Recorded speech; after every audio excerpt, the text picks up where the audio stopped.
Welcome to Intelligence Squared. I'm Mythili Rao. The death of Edward I in 1307 marked the beginning of a period of intense turmoil and change in England. The 14th century ushered in the start of the bloody Hundred Years' War with France, an epic conflict with Scotland that would last into the 16th century, famine in Northern Europe, and the Black Death. It was a period of great social, political, and cultural upheaval, and today we'll be speaking with historian and writer Helen Carr about how this century shaped England as we know it today. Welcome to Intelligence Squared, Helen. Thank you so much for having me. Your new book, The Sceptered Isle, covers the very eventful 14th century in England. It's been called the Calamitous Century. Yeah. What made you interested in this period? So I came to the 14th century with my first book, which was a biography of John of Gaunt, who was a magnate who lived in the second part of the century. So he was born in 1340. He was a prince. He was the younger brother of the Black Prince, the son of Edward III. And the thing about writing biography is you are quite constrained, obviously, to the life that person leads. And I started to become fascinated with the period, but through the lens of him. So the things that he experienced, the world in which he lived, and the cultural changes that he experienced in his lifetime. But I was also increasingly very interested in the period before he was born, so before 1340, which is kind of in the middle of the century. I was interested in the war with Scotland. I was interested in Edward II and Isabella of France. So everything that shaped his father's reign and his experience from 1340 onwards. And I never really got to discuss things in my first book like the Black Death, because Gaunt was a young child when the Black Death happened. And I wanted to be able to expand and to be able to try and understand the period as a whole. And I also wanted to look at it as a time that created great social change. And it has, you're right, been called calamitous, but I also wanted to sort of look beyond that and not just focus on all of everything terrible that happened, but try and get an understanding as to why it happened, how it shaped the realm moving forward, even into the early modern period, and to also try and get an understanding of how things like these biological catastrophes like the Black Death, how that actually impacted people on more of an emotional human level. Early in the book, you draw some interesting parallels between the 14th century and the 21st century. Why did you feel that this period was particularly relevant today? Yeah, so it's interesting because the only other book that's on a sort of more public history platform that has really tackled the 14th century was Barbara Tuchman's classic, which is called A Distant Mirror, The Calamitous 14th Century. And Tuchman did actually start her book much later in 1340, so she doesn't cover the whole century. But when she was writing, she was reflecting on the world wars. She was reflecting on the pandemic of Spanish influenza. So she was sort of similarly writing this, having experienced uh, conflict, biomedical disaster, and I think it's interesting to be able to understand how these these things continue to happen to human beings, and how that happened in the past and how that can also happen in the present. And more recently, I work a lot on the England-Scotland border, and obviously border conflict is huge at the moment. I mean, there's the atrocities that are happening in Gaza and everything, the appalling war in Ukraine. And I thought it was interesting to think about borders, think about what those spaces look like. And in the 14th century, the major border war that was going on in Europe, and particularly within the British Isles, was between England and Scotland. Well, I think we should work our way through some of those big events you write about, the war between England and Scotland, all of that starting, I suppose, with the reign of Edward II, Mm. who was Edward I's affable but maybe not exactly steady-handed successor. What was his reign like? I mean, calamitous, I think, is probably a good word for his reign. So Edward II, I think, has for posterity has become a bit of a caricature, often a homophobic caricature. People have focused predominantly on his sexuality, the purported means of his death. And when people have thought about his reign, they've considered him as a quintessential bad king. And I think what Edward II, sort of unpacking his character, what he lacked was the confidence that kingship in the Middle Ages, in the 14th century, required. He was the son of a very effective monarch, a very military monarch, but also a man who was a bully. He was also the only surviving son. He grew up with older sisters, and he had no surviving brothers. He had two much younger half brothers when he was older. But he was somebody who I always got an impression that was sort of feeling slightly alone in his world, and he didn't have the confidence and that sort of bravado that was required for such an important role. Um, and I think that he was afraid of stepping into the shoes of his father. And I don't think that he was able to command the respect of the nobility that is so important to kingship in the Middle Ages, because the king is at the top of the feudal hierarchy, but then it's all that cluster of nobles who are the rulers of all the pockets of England that had been distributed to these lords since the conquest in 1066. They were also incredibly important.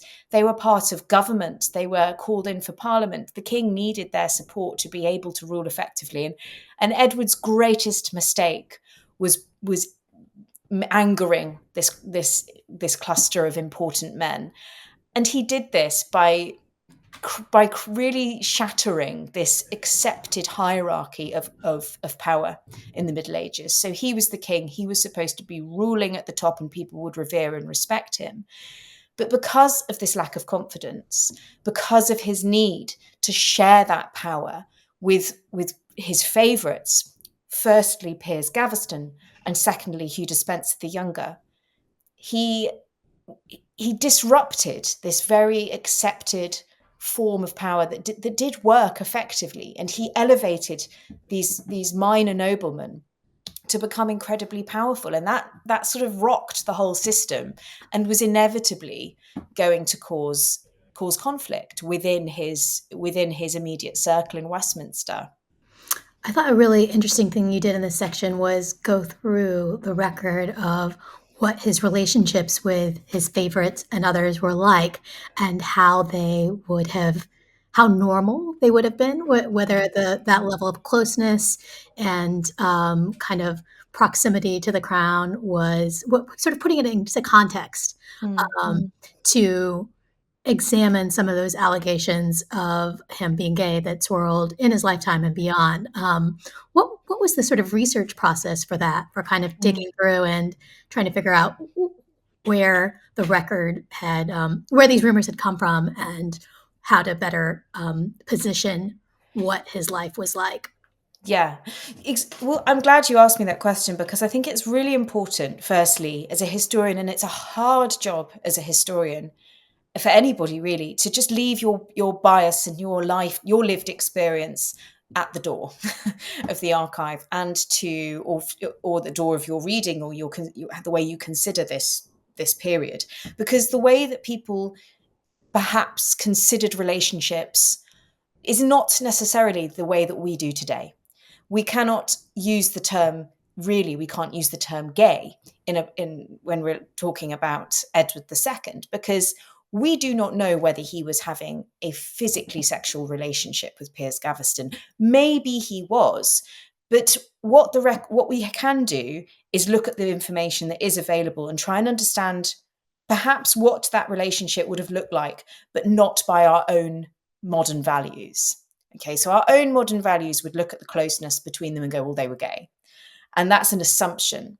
But actually, if you look closer, in the record, Edward II constantly refers specifically to Piers Gaveston as his brother. And this is something that he repeats. He calls him his brother again and again.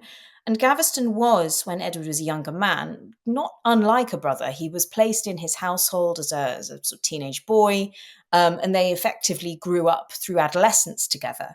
Whether that blurred the lines between, a heterosexual relationship or a homosexual relationship, that simply is just something we just don't know. But what we do know is that he called him brother. And we also know that there was a different type of male relationship that did exist in this period. And it was like a brother, a sort of fraternity, a brotherhood that was akin to marriage. It was very close. It was loving. It was affectionate. In fact, it could even be formalized within a church setting by a priest as a marriage. And this was called a ritual brotherhood. And something we do know is that Edward II and Piers Gaveston would have had access to literature, both biblical and scripture, and also in Arthurian romance that references this type of male bond. And it's possible that what their relationship was a mirror of exactly that. So something that looked to be as if it were a male and on male marriage, but it didn't necessarily step into something that was sexual. And so the answer is, frustratingly, we can't ever really know whether they were sleeping together. But my reading of it was this: that it was more likely to be this type of ritual brotherhood. And the way that I talk about it in the book is the closest thing that I think I can think of that is in the relative to this by our standards today, is that we would call this perhaps a queer relationship. And queer meaning it was irregular even to the people who were observing it in the time that they were conducting the relationship. So it's an irregular relationship from our modern day lens, but it's also was an irregular relationship by by the view of their contemporaries. So it was a complicated thing to unpack, but I really wanted to try and myth bust and get to the bottom of what it could have possibly been with the information that was available. One reason it's so fascinating is because another figure from this era who's very important and really shapes history is Edward II's wife, Queen Isabella, very much a force in her right. What made her such a unusual figure? Isabella is a brilliant character, and she is almost fictional in her nature. She's somebody that I think you could write as this wonderful, like, movie figure or heroine of historical fiction. So Isabella, from a young age, she was a princess of France. She had a very strong sense of her own importance. She had been trained from youth. She married very young. She was only a child when she married Edward II, which was normal by the time. They weren't consummating marriage at this point, but they did exist. She lived in England when they were married. She spent her childhood preparing for the role of queenship.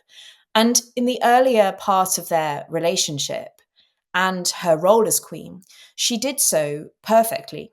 She played the role exactly as she should. It was very important for queens to step in for the king at certain times. Later on, certainly queens were left as regents of the realm. I mean, in Edward III's reign, that happened. These women weren't just something nice to look at in the Middle Ages. They were important political figures in their own right. And intercession was an incredibly important aspect of queenship. It was something that was expected. And you see examples of Isabella interceding to the king on behalf of noblemen, on behalf of people who had perhaps petitioned her for aid. And then you also importantly see her as a political agent with her husband, on the side of her husband. In 1322, though, after the when Hugh Despencer the Younger becomes Edward's second favourite, after about 10 years at least of extreme conflict between Edward and his nobility after the death of Piers Gaveston. You see this civil war starting to emerge, and Isabella becomes part of that, and she is on the side of her husband, and she goes and besieges Leeds Castle, who is protected by the wife of a nobleman who had gone against Edward. And it's interesting that she's playing that part, she's stepping into those roles, but I think what Edward's problem was that he also underestimated Isabella's capabilities, and he also underestimated her relationship with her home country and the safety that she could find there. Um, and so, what she does later on is when she realizes that Hugh Despenser is actually, guess what, a pretty bad guy. She goes back. She goes back to France as a on a diplomatic mission for Edward, and she goes to her brother, who is the King of France there, Charles the Fourth, and she doesn't come back. And Edward makes the fatal error of sending his son, the future Edward III, over to be with his mother in under the impression that she is there as part of as a part of a diplomatic mission for him. And then Isabella has her son in her in her hands, and after that, everything changes between them. Yeah, do you want to get into that a little more? Because I mean, I feel like we're not giving anything away Yeah. if we explain what happens next, which is Yeah. quite So momentous as well, and sort of speaks again to her power that was yeah. perhaps underestimated. So something I think I should probably cover before I say that is what happened between Isabella and Edward. So we know that they've had a quite a loving relationship at one point. They had lots of babies. At one point they were definitely sleeping together, and they seemed to be pretty happy about it. But then the problem for Isabella came with Edward's favourites. Now, Piers Gaveston wasn't an issue for Isabella. She actually got on quite well with Piers Gaveston. Hugh Despenser, however, was a different beast altogether, and he was an incredibly bad man. He's up there with King John levels of bad in the Middle Ages. And one of the greatest crimes was that he treated noble women appallingly, viciously. It was abusively. He coerced these women out of pure threat, often physical violence, out of their land. So these are women who were often wealthy widows, and Hugh Despenser just wanted more and more and more land. He was a grabby man. He was incredibly avaritic. And what And happened kind of was used the lack of legal protections, or absolutely, kind of took yeah, advantage of the ways in which, once they were widowed, they were yeah. exposed in a way. Exactly. And what he also had was the support of the king, because Edward he didn't want to lose Despenser. He wanted to, he wanted to keep Despenser on side. So he effectively, to put it plainly, let him get away with it. Now, the backdrop to this is the context of this is England and France have always been at loggerheads. This didn't just start in 1337 and the beginning of the Hundred Years' War. They were all battling it out years before that. And there was a conflict over English held land in France, in Aquitaine, Gascony. So part of Isabella's mission later on to go and to speak to her brother was to try and resolve this situation. But at the time, Edward was furious with the French, and he took it out on his wife. He was incredibly punitive. He removed all of the French members of her household.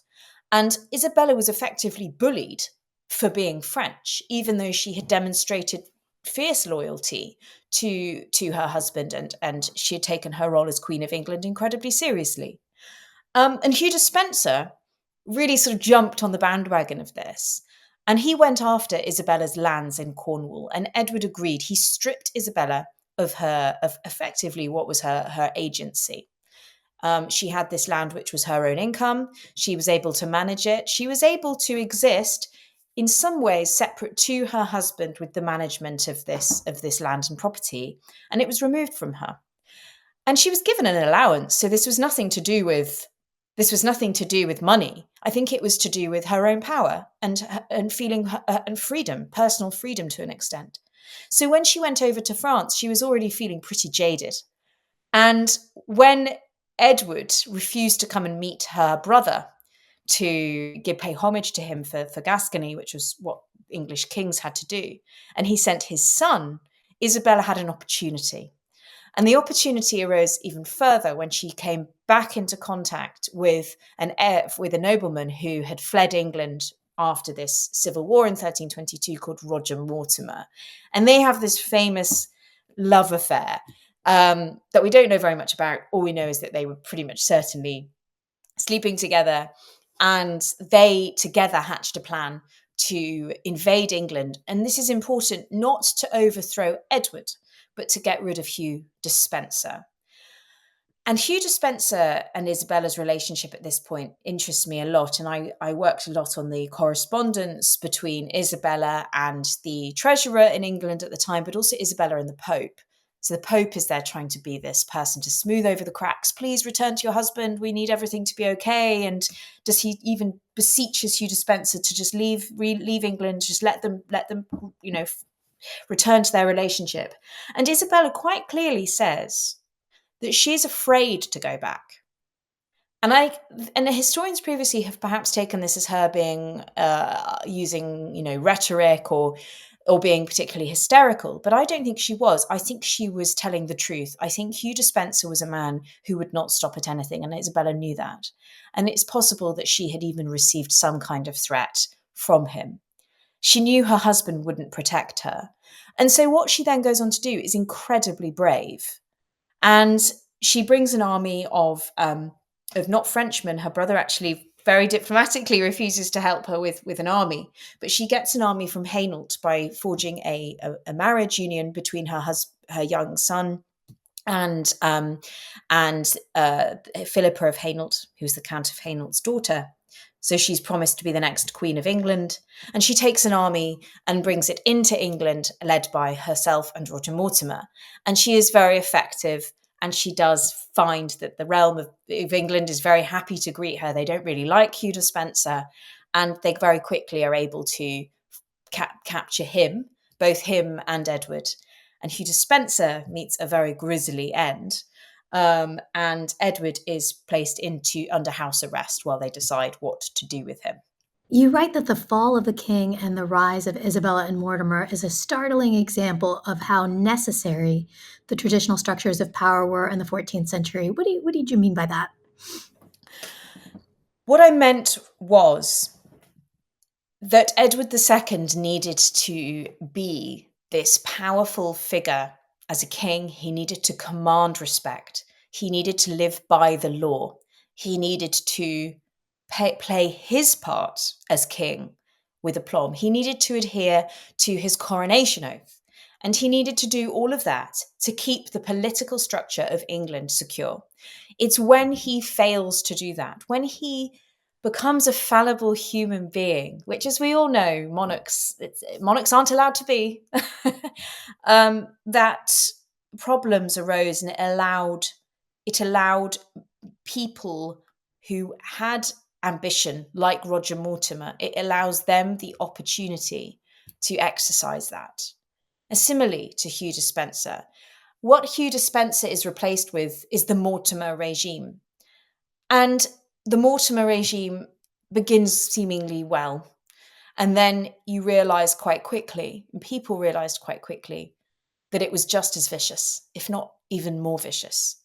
And with Roger Mortimer and Isabella, what happened was they began to become so afraid of losing the control that they had over the young King Edward, who was in his late teens by this point, that they started to become paranoid. And people in power who become paranoid, just look at some of the leaders that we see today, who become paranoid, become dangerous.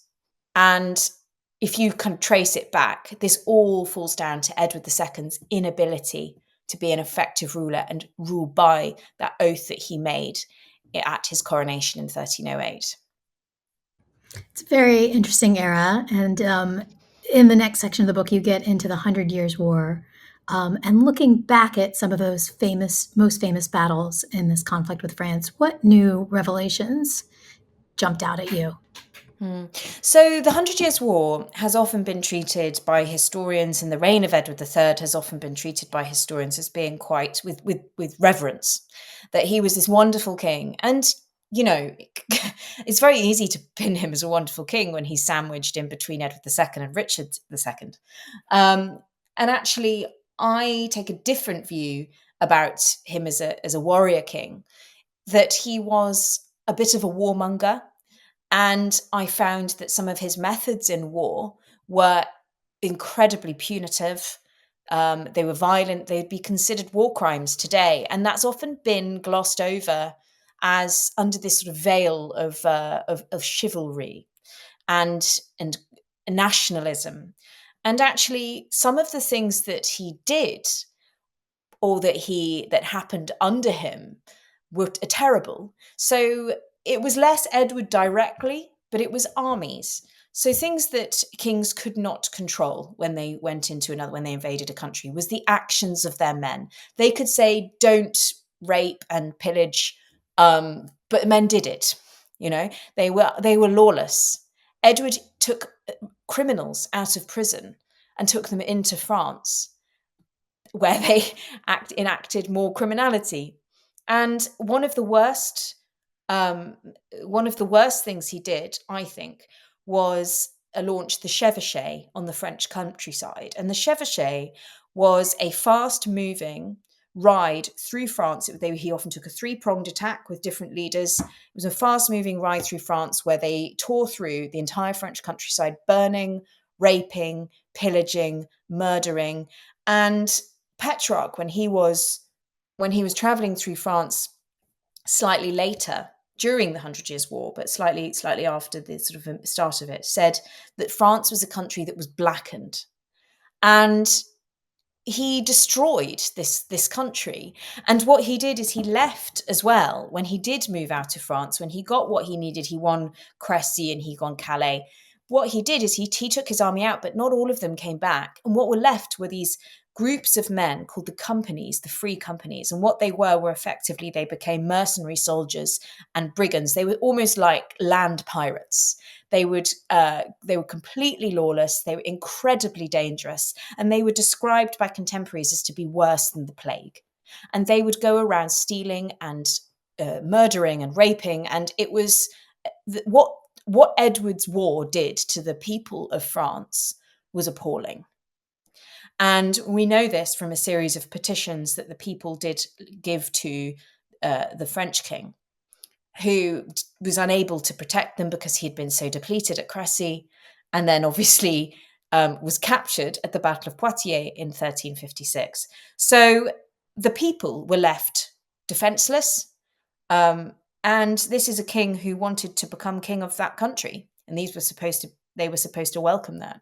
So I think that, look, Edward did some brilliant work as a king in England, but I think people are too ready to accept his military strategies and his war as something that was in some way as a nation proud of.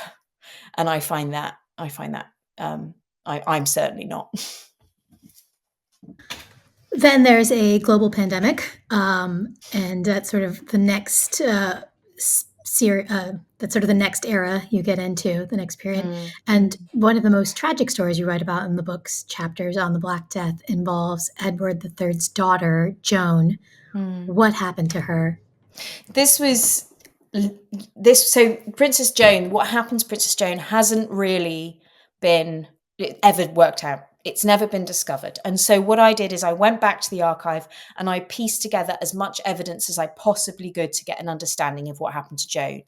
It was previously assumed that she left Bordeaux and died at Loremo, which is like a village just outside Bordeaux. That's not true. She never made it to Loremo. I went to the household account and it abruptly ended at Loremo. But that, I believe, was just her household members who made it there. And I guess for context, she had traveled as sort of not quite knowing the extent of the plague, and kind of got stuck, essentially. It's such a sad story. So what happened was Joan was betrothed to be married to Pedro, the King of Castile. That was something. It was a diplomatic marriage. It was an important marriage for Edward III and his increasing desire to be more of a European nation. And she had to move through France in order to get to Castile. So she would go through English-held land in Aquitaine, and the ship landed at Bordeaux. She left the coast of England and said goodbye to her parents and then travelled to Bordeaux. She waited at Bordeaux and then she was supposed to go across land over the Pyrenees to reach Castile. She never left Bordeaux. So she went there in 1348, in spring 1348. By September 1348, her parents had received news that she had died. And that's all we know, is that she went to Bordeaux, and then by September we received news that she died. Members of her retinue, so some men who went with her to sort of to take her to this to take her to Castile. Some of them left her, and we think that they would never have left her and come back to England because they were like, screw this, I'm off. There must have been a reason that they came back, and it was either that she had already died or she had told them to go. And I think what happened to Joan is that she reached Bordeaux. France was consumed already by this point by plague. They didn't know the extent of what this was. It was very new to Europe. People were panicking. I think that, that her retinue, she and her ladies, panicked. And I think that they sought refuge in Bordeaux Castle. And I think she died in Bordeaux Castle. And what we do know is that she was buried later in the church in Bordeaux. So I don't think she would have gone to Remo and then come back and then been buried. And what's so tragic is that one of some of the source material we do have about Joan is her trousseau. So we have an itemized list of her wedding trousseau. So everything that she was taking for her marriage and her new life in Castile, and it was all these beautiful robes, her wedding gown, her bed, her books of hours, her mirror. It was all of these items, this material culture, these tangible objects. And it was an incredibly affecting piece of research to do, to try and trace what happened to her, knowing what all of the goods that she carried with her, knowing that her ladies were riding on saddles that were interlaced with pearls. And it must have been terrifying for young Joan to have gone through that.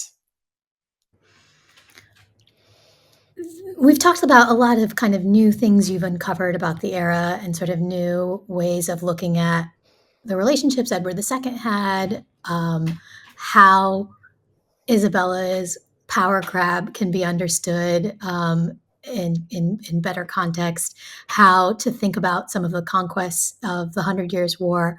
Are there, as you kind of came towards the end of the century, were there other final revelations that you thought, these are ways in which we've not understood this era properly, and that you want to talk about? Yeah. So we come to the reign of Richard II. So after the death of Edward II comes his grandson, Richard, who inherits the throne as a child. He's 10 years old. So 1377, he's crowned. And what's interesting going into the reign of Richard is you're in some ways moving forward into this new part. It's a post-Black Death world. You're hurtling towards the Renaissance, and Richard was, very interested in that. He was interested in science and all of this sort of exploration in relation to culture and knowledge. But he was also an incredibly challenging individual, to the point where there has been some scholarly work that would suggest that he had some kind of mental health issue. So be that borderline personality disorder, narcissistic personality disorder. And you certainly see that in the way that he carried himself, in his behavior. And psychologically, Richard is a fascinating king. He acts completely differently to his forebears. He has no interest in ruling in the same way as his grandfather had done, in the same way as his father, had he survived to be king, would have done. And so you see this dramatic shift from this period in the 14th century, which prioritizes tournaments, chivalry, war, conquest, a very masculine version of kingship, into something that is far more inward looking. Richard is far more interested in developing his own style on very visual terms. So he redevelops Westminster. You just go into Westminster Hall today and you see everything that Richard II did for Westminster Hall, this incredible vaulted ceiling that still survives. He had his own personal emblem of the White Hart, which has this sort of gold chain around its neck. It's incredibly beautiful. He had that emblazoned across Westminster Hall. And Richard rules as a king who is obsessed with his own image.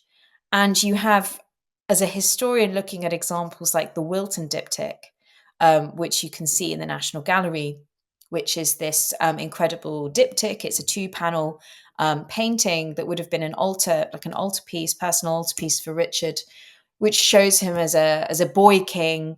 And he has his patron saints. He has John the Baptist and Edward the Confessor with him, but then he also has this sort of choir of angels, and he's greeting the Virgin and Child. And what's so interesting about this is how Richard saw himself. But people have historically and still today consider Richard just on those terms. Oh, he was awful. He considered himself in this way. But people haven't always necessarily questioned why. And you have to just look back at his childhood. He was the only surviving heir for Edward, a direct heir from the Black Prince through Edward III. It always went to the eldest son. He was wrapped in cotton wool, metaphorically, because he was this child. He was told how wonderful he was. He was told he was holy, he was divine, he was blessed, he was born to be the next king. And his coronation was steeped in that same sort of imagery. He was wearing white. Everything was about innocence and purity and something being incredibly divine. And it's no wonder that was something that went to this young person's head and was carried through into his reign. And I'm not saying that he's blameless because of that, but I'm saying that it came from somewhere. This wasn't just this awful, tyrannical king. If you were to do a documentary on Richard, I'd want to call it, the making of a tyrant. What was it that got him to that mental space? And it's things like he was born on the 6th of January, which is the Feast of Epiphany. And for him, that was the most important day in the religious calendar. And for him, it meant he was blessed in some kind of holy way. So I think, for me, Richard's psychology as a king, very unlike the other kings, was a fascinating lens to look through in relation to the development of the culture and that, England kind of moving into that Renaissance period, which I don't think would have necessarily sort of been as interesting had it been another king. I don't think it would have necessarily, any other king would have necessarily been as involved in that real boom in creativity and desire for knowledge. Before we go, what are you working on next? I've got sort of slight PTSD from sort of finishing the book and it being such an immersion into the 14th century. But one thing that I'm really interested in is the relationship between England and Scotland. And my academic work is very focused on the border between those two nations. And so I think I'm going to be exploring that further and stretching maybe even a little bit beyond the 14th century. Something for readers to look forward to. Helen, thank you so much for joining us today. Thank you so much for a wonderful interview. Helen Carr is the author of The Sceptered Isle, which is available now in paperback, online, and in stores. I'm Mythili Rao. You've been listening to Intelligence Squared. Thank you for joining us.